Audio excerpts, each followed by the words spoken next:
एक बहन अपना किस्सा सुनाते हुए कहती हैं कि मेरी जिंदगी की ऐसी कहानी है जो आज इस मुआशरे में आम होती जा रही है, मैं आप सब लोगों तक पहुंचाना चाहती हूं। एक ऐसी दास्तान जो रोज मेरी रूह को घायल करती है। औलाद की खुशी से महरूम होने के बावजूद मैं एक खूबसूरत इज़्दिवाजी जिंदगी गुजार रही थी। साइम मेरा शोहर और मेरा मान थे, मेरी जिंदगी थे। औलाद ना होने का ताना मुझे साइम ने कभी नहीं दिया था। बाजी, मुझे फादिया के घर जाना है, साइम भाई छोड़ देंगे ना? मेरी छोटी बहन सादिया ने मुझसे पूछा। क्यों नहीं छोड़ेंगे? मेरी क्या मजाल के होम मिनिस्टर के किसी हुक्म की खिलाफ वर्जी करूं? साइम ने शोख होते हुए कहा। अच्छा, सादिया वापसी साइम के साथ होगी या फिर ऑटो करके वापस आ जाओगी?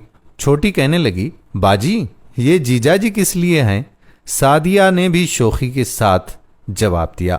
साइम ने कहा कि जीजाजी बवक्ते जरूरत ड्राइवर, खानसामा, माली, बॉडीगार्ड, कार्ड, बस यूं समझो जीजाजी नहीं है, एक ऐसा एनिमेशन कैरेक्टर है जिसे आप जब चाहें अपने मनपसंद किरदार में ढाल दें। अच्छा साइम, सादिया को अपने साथ वापस ले आइएगा।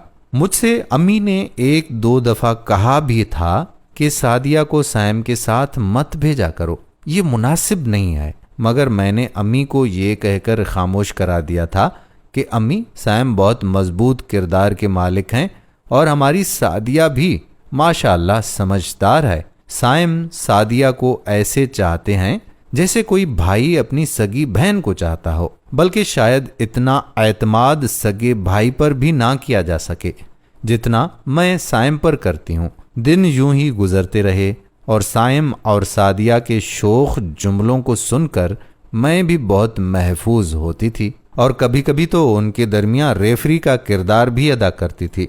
फिर जो कुछ हुआ उसका ना मैंने कभी सोचा था और ना कभी मेरे वहमो गुमान में भी था। उस दिन लाइट नहीं थी। साइम अपना मोबाइल घर में छोड़कर बाहर गए हुए थे। मैंने वक्त पास करने के लिए वो मोबाइल उठा लिया और गाने सुनने के लिए ऑडियो लगाई तो एक अजीब सी ऑडियो थी। ये आवाज तो सादिया की थी। सादिया के ये अल्फाज थे या बम, बता नहीं सकती। वो साइम से कह रही थी, साइम अब मैं आपके सिवा किसी से शादी नहीं कर सकती, मुझे आपसे मोहब्बत हो चुकी है।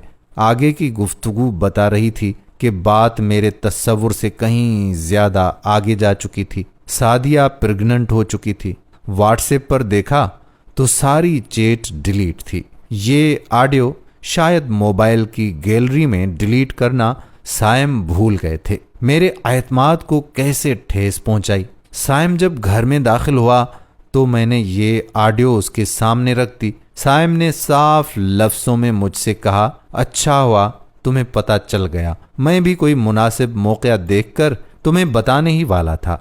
देखो, मैं और सादिया एक दूसरे को चाहते हैं, एक दूसरे से प्यार करते हैं। अगर तुम उसकी बहन ना होती तो मैं कभी भी तुमको तलाक नहीं देता। साइम, क्या तुम मुझको तलाक दे दोगे? मैंने फटी फटी आंखों के साथ साइम से पूछा। कहने लगा, हाँ, क्यों नहीं, क्योंकि दो बहनों को एक साथ निकाह में नहीं रखा जा सकता। मैं फूट फूट कर रो पड़ी और अम्मी के घर गई। सादिया से कहा, नागिन भी साथ घर छोड़ देती है। तू कैसी नागिन है? तूने अपनी ही बहन की खुशियों को ही डस लिया, तूने मेरे सुहाग पर ही डाका डाल दिया।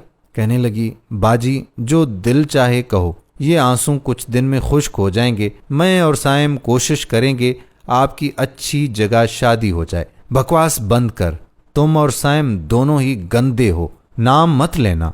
सब कुछ तो मेरा लुट चुका था, अब मुझे तन्हा उसी आग में जलना था। तलाक के कागजात मुझ तक पहुंच चुके थे।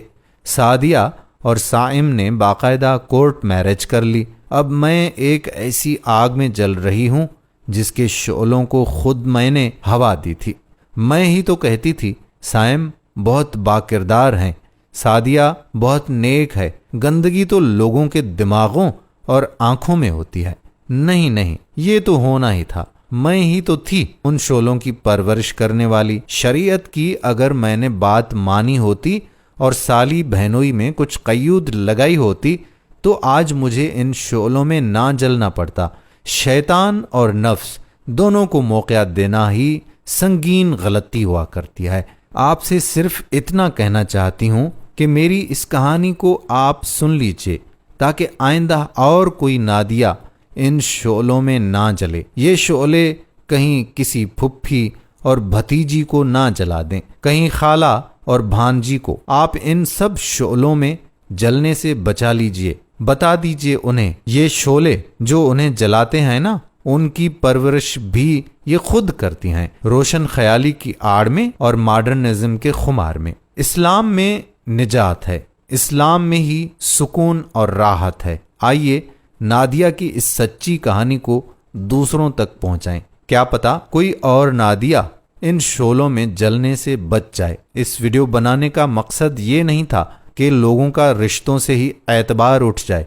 मकसद ये है कि जिन रिश्तों के साथ इस्लाम जहां तक हमें इजाजत देता है वहां तक रखें। आने वाली वीडियो तक अपने मेजबान कादिर बख्श कल्होड़ो को इजाजत दें।